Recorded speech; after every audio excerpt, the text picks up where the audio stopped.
1 Samuel, no capítulo 14.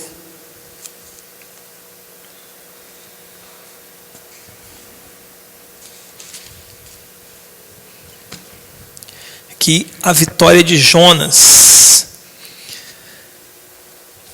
Esse texto é um texto muito interessante que nos traz algumas reflexões e nos traz alguns aprendizados. Todos nós temos que tomar algumas atitudes, algumas decisões no nosso dia a dia. Todo dia a gente toma decisões e essas decisões elas vão impactar a nossa vida hoje, amanhã e futuramente. Então as decisões que você vai tomar são de extrema importância para a sua vida, pois ela vai determinar como que você vai estar daqui a algum tempo, como que você vai estar daqui a alguns anos, como que você vai estar daqui a alguns meses, com quem você vai estar, como você vai estar, se feliz ou se triste. Agora, se as decisões que nós tomamos hoje, elas são de extrema importância para o nosso futuro, para como nós vamos estar, com quem nós estaremos, imagine se nós tomássemos decisões segundo os princípios de Deus. Imagine se nós pegássemos e colocássemos os princípios de Deus como uma direção para que nós pudéssemos tomar as nossas decisões. Imagina como que seria. A Bíblia fala: os meus caminhos são maiores do que os seus caminhos. Os caminhos de Deus são maiores do que os nossos caminhos. Os sonhos de Deus são maiores do que os nossos sonhos.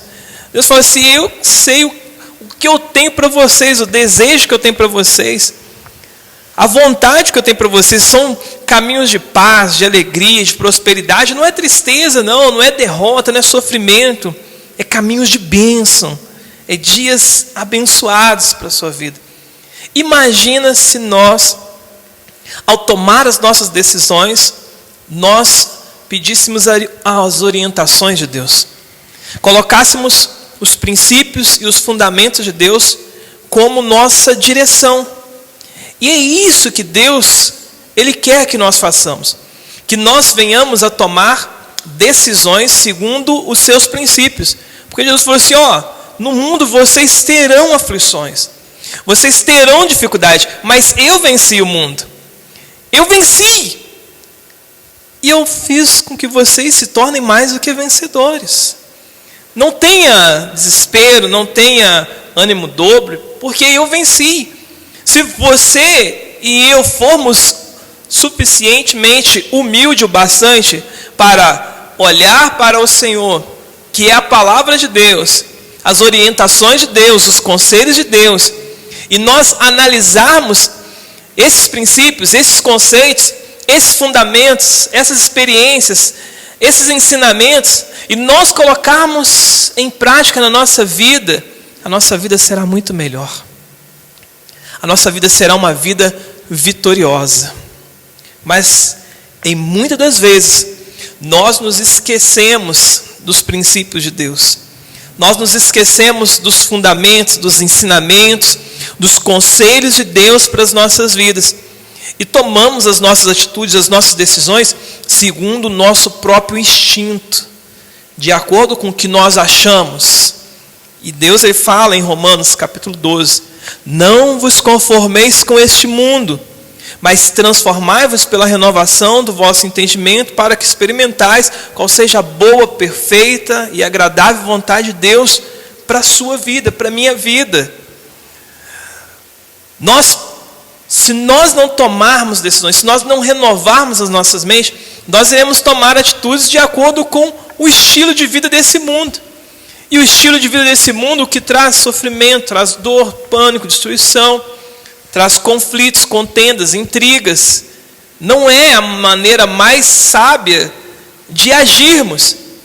E aí é que vem os nossos sofrimentos, as nossas falhas. É daí que vem as nossas dificuldades, pois erramos, vacilamos, não tomamos decisões pautadas nos princípios, nos conceitos, nos ensinamentos, nos conselhos de Deus para as nossas vidas. E aí nós sofremos. E quando pensamos que não, nós nos pegamos lá chorando, triste, comentando um com o outro: não está dando certo, eu não estou aguentando, eu não consegui, eu falhei, parado, prostrados, desistindo da vida, desistindo de sonhar, de viver o melhor de Deus para as nossas vidas. Se fôssemos perguntar: qual é a sua história? Conte para nós a sua história. Muitos contariam: eu nasci na cidade tal, eu cresci na cidade tal, meu pai é fulano de tal, estudei na escola, tenho sonho X. Contaria as coisas boas da vida. Só que a maioria de nós, a grande esmagadora maioria de nós, temos coisas dentro de nós que nós temos vergonha de falar. Temos medo de falar. Porque coisas como essas nos entristeceram, nos fizeram parar. O Milton cantou uma canção linda aqui, né? Não pare. Mas são atitudes, ações que nós tomamos na nossa vida que nos fez parar. Parar no tempo, não deixou com que nós pudéssemos viver todo o nosso potencial, maximizar o nosso talento, por conta das coisas que aconteceram na nossa vida. Aquela briga que você não queria ter e você acabou estourando. Você não queria estar naquele lugar, mas quando você pensou que não, você estava naquele lugar. E aquilo te trouxe uma dor muito grande, uma cilada que você caiu, que isso daí foi terrível para você e te fez parar. Tirou você da rota, daquilo que Deus havia sonhado para você, que Deus havia prometido para a sua vida, que havia colocado pessoas inspiradas por Ele para te animar, para te encorajar, para dizer que você não temer, que você iria conseguir. Mas você caiu, você parou, você falhou. Você não queria pisar na bola e você acabou pisando na bola. Você não queria errar, mas você errou.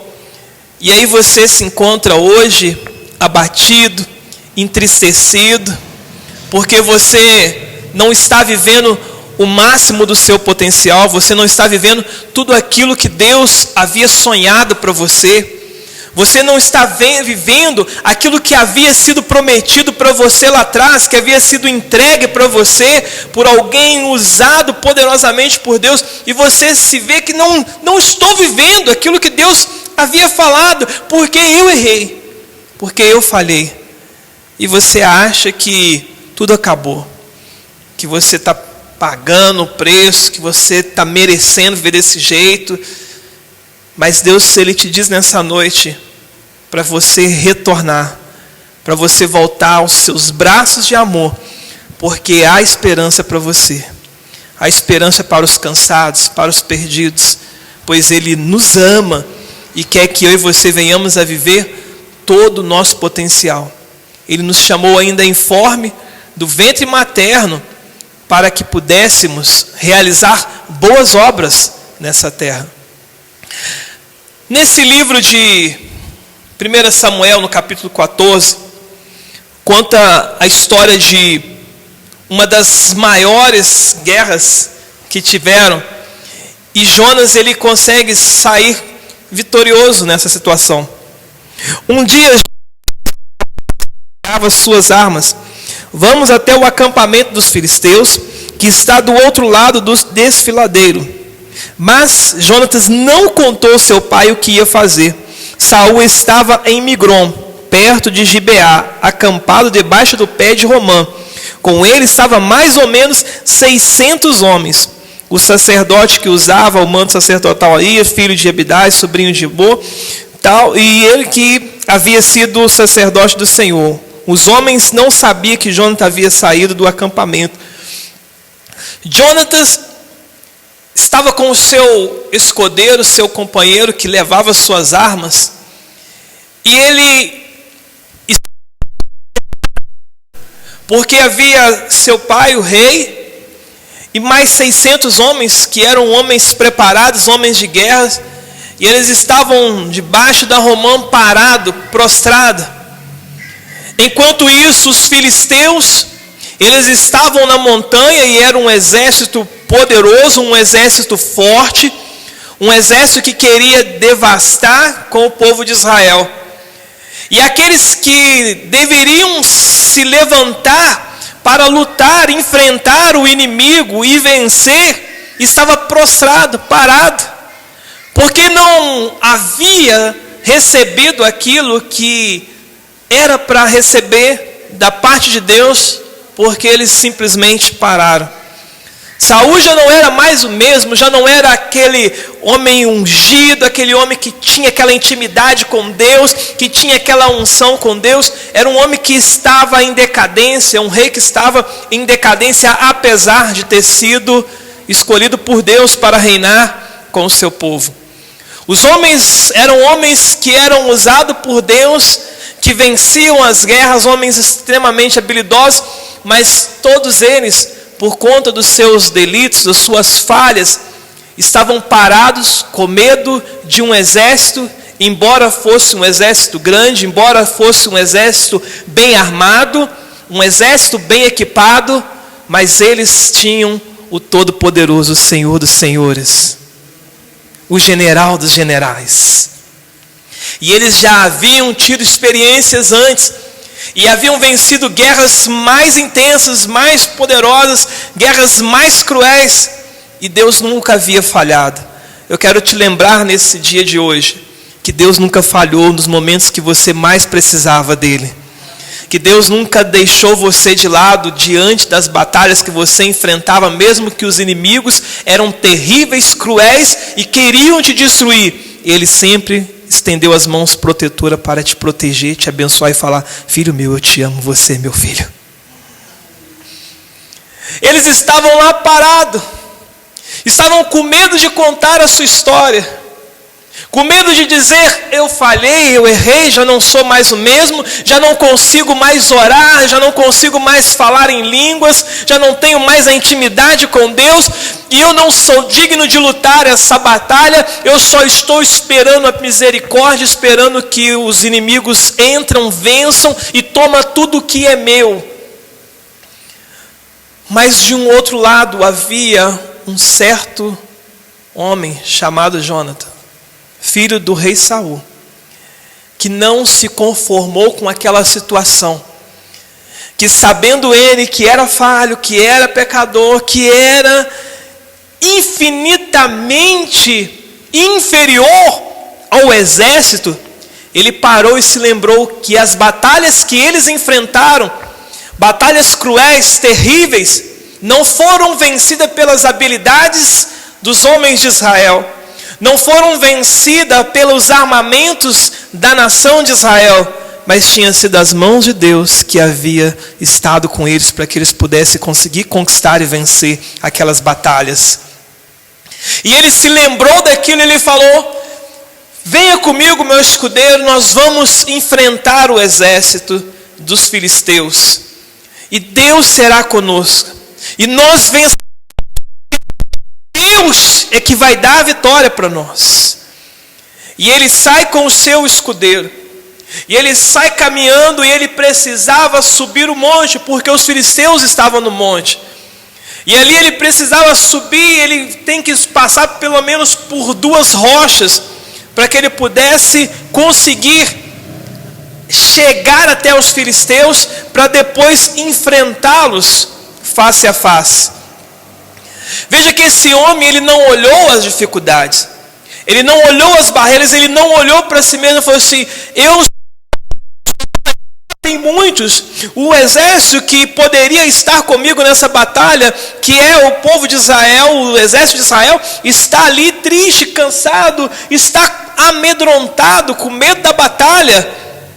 Mas ele não olhou para a esquerda, ele não olhou para a direita, ele não olhou para a dificuldade, ele não olhou para o desespero, ele não olhou para a sua inferioridade, mas ele olhou para o alto, pois é do alto que vem o nosso socorro. O nosso socorro vem do Senhor que fez os céus e a terra. Quando você já não aguentar mais, quando você já não tiver mais forças, quando você já não vê mais saídas, simplesmente olhe para os céus, olhe para o monte, porque de lá é que vem o teu socorro. O teu socorro, ele vem do Senhor. Quando o ser humano, ele reconhece que ele já não pode, que não é pelas suas habilidades, que não é pela sua força, que é pela misericórdia do Senhor. Quando nós nos humilhamos na presença do Senhor, Ele desce do céu, sara a nossa terra e nos dá a vitória. Porque Ele nos fez para sermos mais do que vencedores, para vivermos vitórias concretas e exatas nesse tempo, nessa terra. Jonatas, ele sobe a primeira rocha, passa pela primeira rocha. E aquela primeira rocha era uma rocha que havia muitos espinhos. E todas as vezes que ele tinha que passar por aquela rocha, cada lugar que ele passava é possível que ele se machucava, porque era uma rocha que havia muitos espinhos, segundo os estudos e os nomes daquele lugar. E ele nem por isso ele desistiu de ir adiante, de enfrentar os filisteus. Talvez nessas batalhas do dia a dia, você está caminhando, você está indo em direção ao teu objetivo, mas você está machucando, talvez você está sangrando e você acha que é o momento de retornar, de parar, mas Deus está dizendo, vai em frente, porque eu te sustento com a minha destra fiel. Há momentos na vida que você vai precisar passar por momentos e lugares que são espinhosos, lugares que vão arrancar sangue seu, que vai te ferir, que vai te machucar, que vai te tirar do conforto, mas não se esqueça que contigo está o teu Deus. Não se esqueça que Deus é que está dizendo, vai que eu sou contigo. Não te esqueça que Ele diz que maior é o que está dentro de você do que o que está em nós. E Jonathan, mesmo machucado, mesmo sangrando em algumas ocasiões, ele passa por aquela rocha, por aquele lugar de espinho, lugar de sacrifício. E você precisa entender que a vida, há momentos que passamos que é lugares de sacrifício. Você vai ter que sacrificar, mas quando nós sacrificamos em Deus, por Deus, você pode ter certeza que nós iremos vencer, porque o sacrifício maior Ele já fez por nós e nos fez mais do que vencedores. Ele continua andando em direção ao seu objetivo, em direção ao seu alvo. Me admira tanta determinação, tanto a objetividade, a obstinação para chegar até o seu alvo.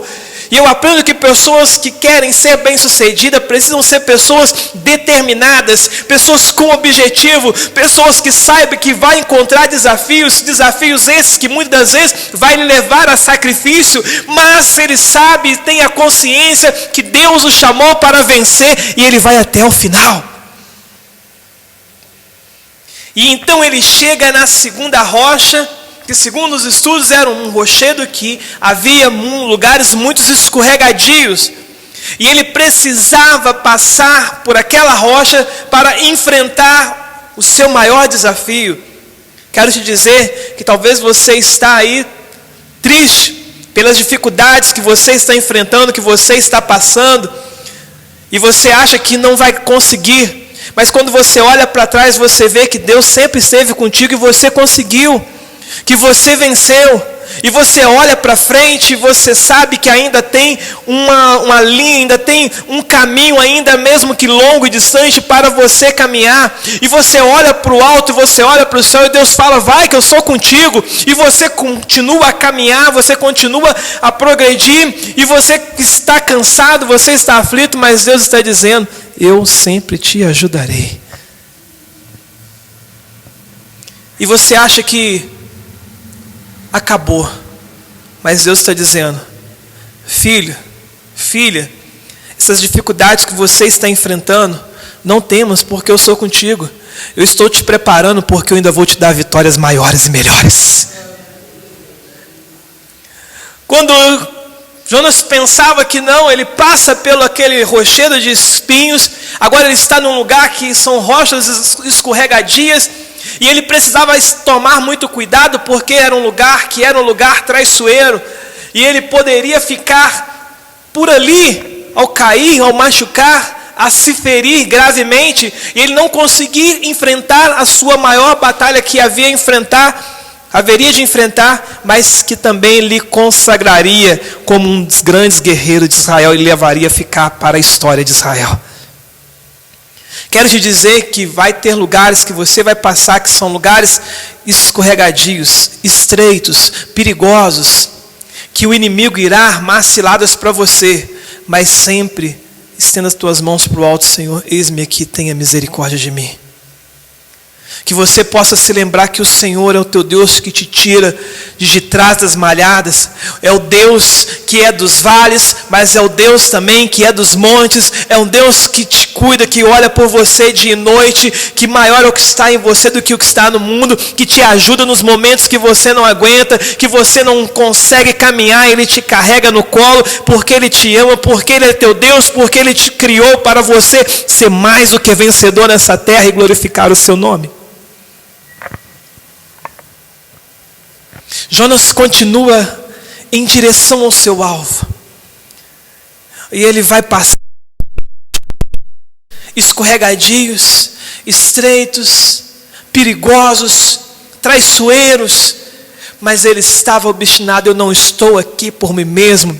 Eu estou aqui para honrar o meu Deus, para honrar o Senhor dos Senhores, e é Ele que peleja por mim, é Ele que me cuida de mim, é Ele que me guarda, é Ele que me faz com um aniquilar os seus inimigos. A flecha foi lançada e Deus dá a direção, porque Ele é fiel. Jonas então, ele passa por aqueles rochedos, passa por aquelas rochas escorregadias e perigosas, não pelas suas habilidades, não pelo seu vigor físico que já estava comprometido, mas na confiança, na servia, num Deus a qual ele havia tido fé, num Deus a qual havia lhe dado muitas e muitas vitórias, e que jamais iria lhe abandonar, mesmo num instante perigoso e calamitoso como era aquele momento, porque era a direção de Deus para um momento memorável, sublime, porque iria do Senhor. Se a tua vida é para glorificar o nome do Senhor, se os teus dons é para louvar e honrar o nome do Senhor, 1000 vão cair.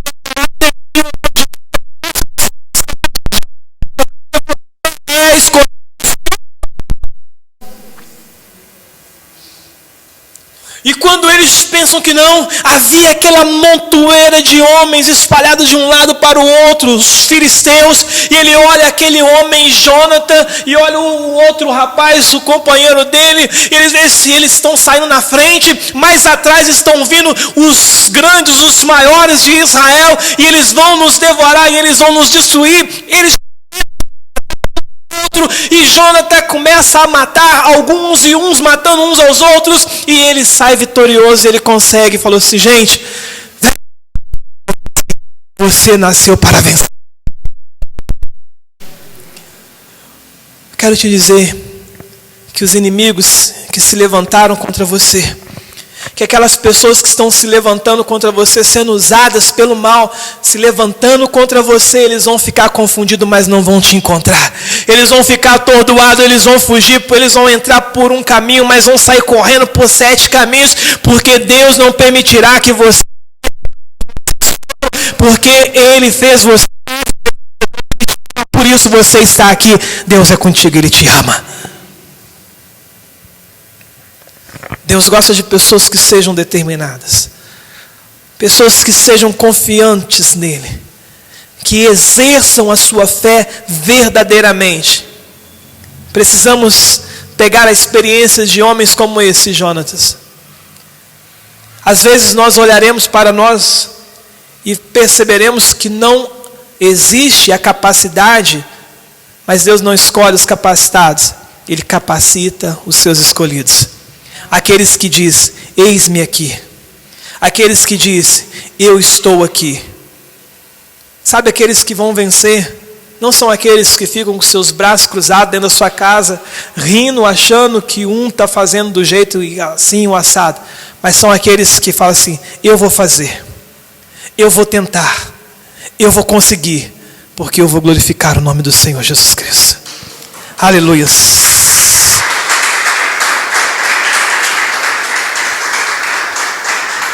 Eu quero orar por você agora. Você que está aqui, feche seus olhos, se quiser colocar de pé. Você que está me assistindo, eu quero que você feche seus olhos. Eu não sei o que você está passando. Eu não sei qual é a dificuldade que você está tendo no momento. As batalhas que você enfrentou até aqui são decisões erradas que você tomou. E você acha que não dá mais para continuar. Mas é momento de você buscar a Deus, buscar ao Senhor. Assim como Jonathan. E dizer ao Senhor: Senhor, eis-me aqui. Dizer a Deus: Deus, meu Pai, me perdoe, eu falhei. Eu quero acertar o alvo. Eu quero fazer a tua vontade. Eu quero fazer do jeito que o Senhor quer. Meu Deus, eu quero tomar decisões que vão impactar a minha vida, que vai impactar o meu futuro. Quero tomar decisões não por mim mesmo, mas eu quero as tuas orientações, eu quero a tua sabedoria, eu quero a tua direção para a minha vida, porque eu sei as que eu tomei ontem, mas eu serei amanhã as decisões que eu tomo hoje. E eu quero tomar decisões certas, decisões sábias, decisões que vêm direcionadas do céu, que vêm direcionadas do Senhor para a minha vida. Me ajuda a entender os teus princípios, me ajuda a entender o teu conceito, me ajuda a entender os teus conselhos, para que eu possa fazer o teu nome digno de ser louvado entre os homens através da minha vida. Me ajuda, Senhor, a ser feliz. Me ajuda, Senhor Jesus, assim como Jonathan, que não cruzou seus braços e ficou parado esperando a morte, esperando os dias passarem e ver os inimigos entrarem, invadir, tomar tudo que é seu, saquear tudo que é seu e zombar do seu Deus. Mas ele olhou para os céus e ele viu de onde vem o socorro dele, o Senhor que fez os céus e a terra. Ele te ama, ele te fez para você vencer. Você nasceu para vencer, no nome de Jesus. Eu quero estar orando por você. Em o nome de Jesus, meu Pai, eu oro por essa vida que está passando esse momento difícil, que tomou decisões equivocadas, que está lhe fazendo sofrer neste momento, que lhe paralisou, Senhor, por conta das atitudes, das ações que tomou alguns dias atrás, alguns meses atrás, alguns anos atrás, e essa pessoa perdeu a expectativa de vida, perdeu os seus sonhos, o desejo de realizar